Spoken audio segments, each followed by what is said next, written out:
Hello everyone, मेरा नाम आशीष और आपका स्वागत है मेरे चैनल एग्ज़ाम इंट्रो में। आज हम बात करेंगे जो उत्तर प्रदेश राज्य विद्युत उत्पादन निगम लिमिटेड है, उसके बारे में बात करेंगे। उसका फीटर का जो एग्ज़ाम हो गया था उसके बारे में बात करेंगे कि रिज़ल्ट कब तक आ सकता है, क्या कट ऑफ है, पिछले बार क्या कट ऑफ था और कितने बच्चों के लिए डीवी के लिए सिलेक्शंस होगा। ठीक है, तो अगर आप अपना नंबर नीचे में कमेंट बॉक्स में बताएंगे तो मैं उसको भी देख के मैं बता सकता हूँ कि हाँ आपका वहाँ पे सिलेक्शन है या नहीं है। तो प्लीज़ कमेंट ज़रूर कीजिएगा। इससे क्या होता है कि औरों को भी जानने का मौका मिलता है कि हाँ कितने नंबर आ रहे हैं बाकियों के और कहाँ तक वहाँ पे आपका रिज़ल्ट हो सकता है, किन किन बच्चों का रिज़ल्ट हो सकता है। तो प्लीज़ कमेंट ज़रूर कीजिएगा और वीडियो पसंद आता है तो प्लीज़ चैनल को सब्सक्राइब कीजिएगा, वीडियो को लाइक कीजिएगा, जितना हो सके उतना शेयर कीजिएगा। सो आइए हम देखते हैं। सबसे पहले टोटल जो सीट थी अगर सब कुछ मिला दिया जाए तो उसमें टोटल 367 सीट थी। ठीक है, और जो पेपर हुआ था फीटर का वो ऑलमोस्ट आपका 5 अप्रैल के आसपास हुआ था। ठीक है, और आपका जो आंसर की है वो 5 अप्रैल को ये जो 5 अप्रैल से 9 अप्रैल के बीच पेपर हुआ था उसका आंसर की रिलीज़ हो चुका है। ठीक है, उसको आप देख सकते हैं। जब देखिए फीटर की बात करें तो आपका टोटल 78 पोस्ट थी, जिसके लिए यूआर के लिए 33 थी, ईडब्ल्यूएस के लिए 7 थी और एससी के लिए 16 थी और एसटी के लिए 1 थी और ओबीसी के लिए 21 थी। अगर हम बात करते हैं डीवी के लिए तो अगर टोटल 78 पोस्ट है तो कितने बच्चों को डीवी के लिए लिया जाएगा, तो आपका उसमें देखिए 49 बच्चे आपका डीवी के लिए लिए जाएंगे, यानी 1.5 गुना बच्चे आपके यूआर से लिए जाएंगे। ईडब्ल्यूएस से बात करें तो 10 बच्चों का डीवी के लिए सिलेक्शन होगा वहाँ पे। अगर एससी की बात करें तो 24 बच्चों का सिलेक्शन होगा वहाँ डीवी के लिए। और मेनली अगर एसटी की बात करें तो वहाँ पे भी आपका 1 या 2 बच्चों का सिलेक्शन होगा। मैंने 1 ही लिखा है लेकिन 2 बच्चे भी हो सकते हैं, वहाँ पे सेलेक्ट हो सकते हैं। अगर हम बात करें कि अगर ओबीसी की तो वहाँ पे 21 बच्चों का सिलेक्शन है, 21 सीटें हैं तो वहाँ पे 30 बच्चों का सिलेक्शन होगा, 1.5 गुना बच्चों का सिलेक्शन होगा। अगर हम टोटल मार्क्स की बात करें 200 नंबर का पेपर था, जिसमें कि आपका 150 नंबर आपका टेक्निकल था और आपका 50 मार्क्स नॉन टेक्निकल था। ठीक है, ये चीज़ें आपको मैं क्लियर कर देता हूँ। ठीक है, उसके बाद आप देखिए कि जो अगर नॉन टेक्निकल की बात करें तो रीजनिंग से 20 क्वेश्चन थे, जीके से 10 क्वेश्चन और जो हिंदी से था वो 20 क्वेश्चन था। टोटल 50 क्वेश्चन यहाँ पे थे। अब हम बात करते हैं कि जो आपका कट ऑफ है, कट ऑफ सर्टेन चीज़ों पे डिपेंड करता है, वो कौन कौन से फैक्टर्स है जिस पे वो कट ऑफ डिपेंड करता है। तो सबसे पहले देखते हैं कि नंबर ऑफ़ अवेलेबल वैकेंसीज़।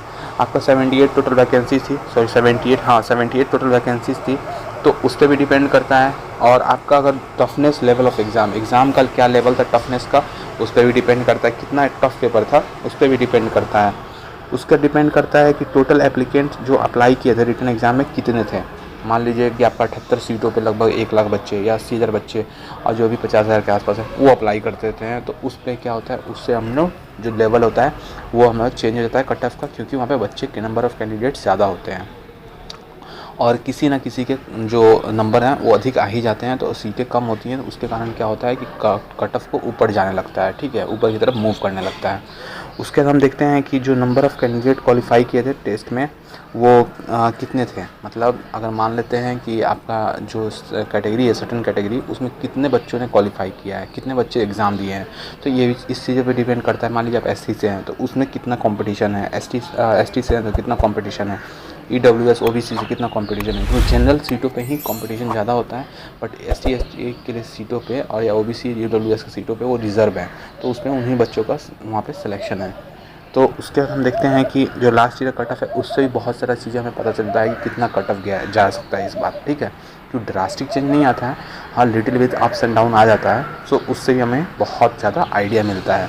और देखिए रिज़ल्ट के बारे में बात करेंगे, पहले हम देख लेते हैं इस चीज़ों के बारे में कि जिससे कि हम सब कुछ एक सिनारियो को बता दें कि हाँ किस पे सारा चीज़ डिपेंड करेगा। ठीक है, और जो कमेंट आएगा उस पर भी आप देखिएगा कि हाँ कैसे होता है, कितने बच्चों कितने आ रहे हैं, उससे भी आपको आइडिया लग जाएगा एक मोटा मोटी। और आपका ऐसा नहीं है कि सिर्फ रिज़ल्ट से ही पता चलता है, जो देते हैं उनको भी पता चल जाता है कि मेरा क्लियर होगा या नहीं क्लियर होगा। ठीक है, जो एग्ज़ाम देते हैं। तो उसका देखिए लास्ट ईयर का जो कट ऑफ था, अगर हम यूआर और ओबीसी और एससी एसटी की बात करते हैं तो यहाँ पे देखिए फीटर का ही सीट देखेंगे, जो फीटर का यहाँ पे दे रखा है इसी का देखिएगा। यूआर का जो है 123 गया हुआ था फीटर का। ओबीसी की अगर बात करते हैं तो 117 गया था जो कि कट ऑफ था, और एससी की बात करते हैं तो 106.75 गया था जो कि लास्ट ईयर था, और एसटी की बात करते हैं तो 73.25 था जो कि लास्ट ईयर का कट ऑफ था। ठीक है, तो ये मैंने बता दिया जो लास्ट ईयर का कट ऑफ था, ठीक है। अब हम बात करते हैं कि इस बार क्या कट ऑफ रहने वाला है, वो भी जानना आपको ज़रूरी है। और देखिए जो मैं बता रहा हूँ, इस बार मैं बहुत सारे डेटा मैंने इकट्ठा किया है, बहुत सारे न्यूज़पेपर मैंने पढ़ा है, और बहुत सारे फेसबुक और जितने भी सोशल मीडिया साइट्स हैं वहाँ मैंने फॉलो किया, तब जाके मुझे ये पता चला है डेटा एक्चुअली मिला है। और कुछ बच्चों से भी पता चला है जो कि हमें मेल किया उन्होंने, और मैं उनका धन्यवाद करना चाहूँगा कि उन्होंने मेल करके हमें सूचित किया है, सर हमारे इतने नंबर आ रहे हैं, या हो पाएगा या नहीं हो पाएगा, ठीक है। तो इन सब चीज़ों को लेके कोलैब करके मैंने एक कट ऑफ पे आया हूँ, निष्कर्ष पे आया हूँ। सो मैं आपको दिखाता हूँ वो। देखिए सबसे पहले बात करते हैं यूआर के लिए। यूआर के लिए 132 टू 136 जाएगा, ठीक है। ये आपका कट ऑफ इतना ही रहने वाला है इस बार, क्योंकि इस बार थोड़ा मैं देख सकता हूँ कंपटीशन थोड़ा ज़्यादा है, इस कारण से मैं बता रहा हूँ, ठीक है। उसके अंदर अगर यूडब्ल्यूएस की बात करें तो 115 से 119 के बीच रहेगा, जो कि 110% जो बता रहा हूँ बिल्कुल वही रहने वाला है। तो प्लीज़ इंश्योर रहिए, अगर आपके उसके थोड़े कम ज़्यादा हो रहे हैं, तो अगर आपका 2 मार्क्स या 4 मार्क्स कम ज़्यादा हो रहा है तो नो डाउट आपका हो जाएगा, उसमें भी चांसेस हैं। लेकिन जो मैं बता रहा हूँ वही रहेगा कट ऑफ मोस्टली, मतलब मैं 95% मैं श्योर हूँ इस चीज़ के लिए। अगर ईडब्ल्यूएस की बात करें तो 115 से 119 के बीच रहने के चांसेस हैं। अगर हम ओबीसी की बात करें तो 123 से 127 के बीच रहने के चांसेस हैं पूरे। और अगर हम एससी की बात करें तो 102 से 106 के बीच रहने के चांसेस हैं। अगर हम बात करें कि एसटी के लिए तो 109 से 113 के बीच रहने के चांसेस हैं पूरे, ठीक है, ओवरऑल। अब ये जो मैंने कट ऑफ बताया है कि प्लीज़ आप इससे बार बार मत पूछिएगा कि अगर हमारे 2 नंबर ज़्यादा 2 नंबर कम आ रहे हैं, 4 नंबर कम आ रहे हैं तो आपके होंगे या नहीं होंगे। देखिए ऑब्वियस ही बात है, आप बॉर्डर लाइन पे हैं, नो डाउट इसमें, लेकिन आपके चांसेस बन जाएंगे तब जब अगर इस बार का कट ऑफ थोड़ा नीचे जाता है, ठीक है। और कट ऑफ तभी पता चलेगा जब आपका फाइनली ऑफिशियल रिज़ल्ट आएगा। लेकिन हम एक एक्सपेक्टेड कट ऑफ बता सकते हैं कि जो हमें डेटा मिला है उसके हिसाब से। तो आई थिंक हो सकता है कि कुछ बच्चे डेटा गलत भेज देते हैं, चाहे गलत बताते हैं, तो हो सकता है कि हमें थोड़ा प्रॉब्लम हो जाए कि हाँ जो ऑफिशियल कट ऑफ है तो उसमें थोड़ा सा आपको देखने को मिले कि चेंजेस हैं। लेकिन जो मोस्ट प्रोबेबली जो हमारा अनुमान है वो इतना ही रहने के चांसेस हैं, ठीक है। अगर आपको फिर भी कुछ डाउट होता है तो कमेंट बॉक्स में ज़रूर पूछिएगा, और मैं कोशिश करूँगा जितना जल्दी से जल्दी हो सके मैं रिप्लाई करूँ। देखिए सबका रिप्लाई करना तो मुश्किल पड़ता है, लेकिन हाँ मैं कोशिश करता हूँ कि आपका सबका रिप्लाई कर पाऊँ, ठीक है। क्योंकि बहुत सारे कमेंट होते हैं, एक दिन में मुझे लमसम मुझे लगता है 150 के आसपास कमेंट मिलते हैं, ठीक है। और बाकी सब वीडियोज़ पे कमेंट्स आते हैं, तो मुझे सबका रिप्लाई करना मुझे अभी टाइम नहीं मिल पाता है। तो अगर मैं नहीं रिप्लाई कर पाता हूँ तो प्लीज़ उसके लिए मुझे माफ़ी चाहूँगा आपसे।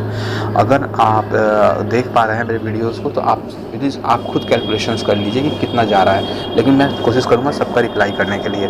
आइए हम बात करते हैं रिज़ल्ट्स के बारे में। देखिए रिज़ल्ट्स के बारे में एक चीज़ कहा जा रहा है अभी के टाइम में कि आपका मई के लास्ट वीक में कुछ नोटिस आएगा, मतलब नोटिस नहीं, आपको पता चलेगा, ठीक है, कि कब तक रिज़ल्ट आएगा। अभी इस महीने तो कुछ नहीं होगा, तो मई के लास्ट वीक में आपको पता चलेगा रिज़ल्ट के बारे में, ठीक है। वो भी ऐसा नहीं है रिज़ल्ट आ जाएगा उस समय तक कुछ पता चलेगा, ठीक है। रिज़ल्ट आने के चांसेस बन रहे हैं आपके जून के फर्स्ट वीक में, ठीक है, मैं आपको क्लियरली बता दूँ। और जो भी आपको लगे कि हाँ अगर आप किसी भी चैनल पर जाइए, अगर वो कुछ भी बोल रहे हैं मई में रिज़ल्ट आ जाएगा, ये आ जाएगा, तो बिल्कुल गलत है, बिल्कुल गलत है। क्योंकि इस टाइम सिचुएशन बदल चुका है, सिनारियो बदल चुका है, ऑफिसेज़ जो होती हैं वो बिल्कुल क्लोज़ हो चुकी हैं, वहाँ पे अल्टरनेट डेज़ में काम चल रहा है और वर्कलोड ज़्यादा है, ठीक है। और भी चीज़ें हैं, यहाँ तक कि बिजली विभाग का ऑफिस को बंद किया जा रहा है यूपी में, यूपी की बात कर रहा हूँ मैं, ठीक है। सो प्लीज़ आप इसके लिए देखिए, ये यूपी विभाग का ही है जो भी है बिजली विभाग का, सो वहाँ पे काम ठप पड़ा हुआ है। तो प्लीज़ आप इसके लिए टेंशन मत लीजिए कि रिज़ल्ट कब तक आएगा। मई में आपको कुछ ना कुछ मिल जाएगा, जो कि मैं बात करता हूँ अपने मेरे फ्रेंड है जिन्होंने मुझे ये बताया है कि अंदर में अभी काम नहीं चल रहा है, बिल्कुल ही रुका हुआ है, सब कुछ रुका हुआ है, ठीक है। तो मैं उनसे बात करूंगा और वो मुझे बोल रहे हैं, उन्होंने मुझे बताया कि मई के आपको मिड तक मैं कुछ बता पाऊंगा रिज़ल्ट के बारे में। सो आई होप कि उस समय तक मुझे कुछ आइडिया लग जाएगा और कुछ इन्फॉर्मेशन मिलेगा। सो मैं आपके साथ बिल्कुल शेयर करूँगा और आप बिल्कुल निश्चिंत रहिए। अगर रिज़ल्ट आता भी तो मई के लास्ट तक, नहीं तो जून के फर्स्ट वीक में। वैसे मोस्ट प्रोबेबली जून के बारे में ही बताया जा रहा है। तो आप देखिए अभी तक जबकि पेपर नहीं हुआ है, बाकी सब जो भी इलेक्ट्रिशियन का इसका, तो बहुत लंबा ये शायद जा सकता है, ठीक है। अगर ऐसा होता है कि अगर लंबा जाता है तो फिर आप समझ लीजिए कि बहुत डिले हो सकता है। ऑलमोस्ट मैं उसके बारे में बात ही नहीं करना चाहूँगा, क्योंकि मैं चाहता हूँ कि बच्चों के रिज़ल्ट जल्दी आए और वहाँ पे सिलेक्शन प्रोसेस है जल्दी से जल्दी हो। सो आई होप कि आपको सब कुछ समझ में आ गया होगा। अगर सब कुछ समझ में आता है, अगर आपको पसंद आता है सारा चीज़, इन्फॉर्मेशन आपको लगता है कि हाँ आपके लिए रेलिवेंट था, तो प्लीज़ चैनल को सब्सक्राइब कीजिएगा, वीडियो को लाइक कीजिएगा और जितना हो सके उतना शेयर कीजिएगा। मिलते हैं नेक्स्ट वीडियो में। आज के लिए इतना ही। Thank you. Have a nice day.